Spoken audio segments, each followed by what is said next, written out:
At least one person is dead and dozens are injured in the Merrimack Valley just north of Boston after police say gas explosions rocked nearly 40 homes in Lawrence, North Andover, and Andover, Massachusetts yesterday. And a Vermonter was caught up in the middle of all that mayhem. She's a student at Merrimack College in North Andover, and Local 22's Haley Boulay spoke with her.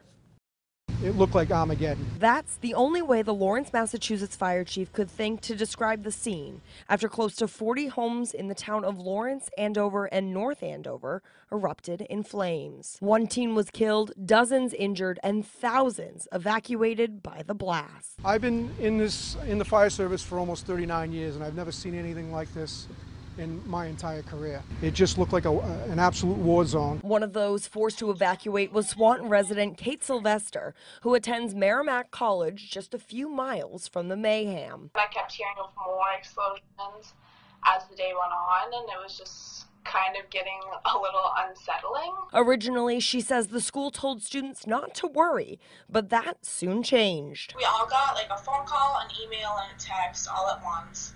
And I was with a group of friends in their residential buildings, and I had no idea where to go. Everybody was like walking around with their head cut off. Evacuated from the school, many didn't know where to go. We were told like not to get anywhere near any buildings.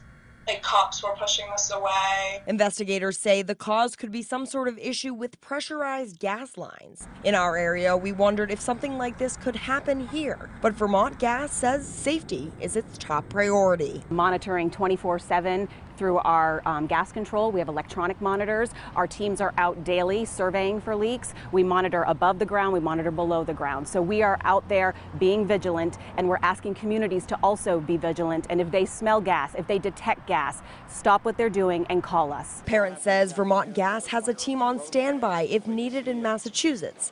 In the meantime, the company will continue to monitor the situation. Haley Boulay, Local 22 News. And if you're in Vermont and you either smell gas or you suspect a leak, Vermont Gas urges you to call them immediately. You can reach Vermont Gas at the number on your screen. Well,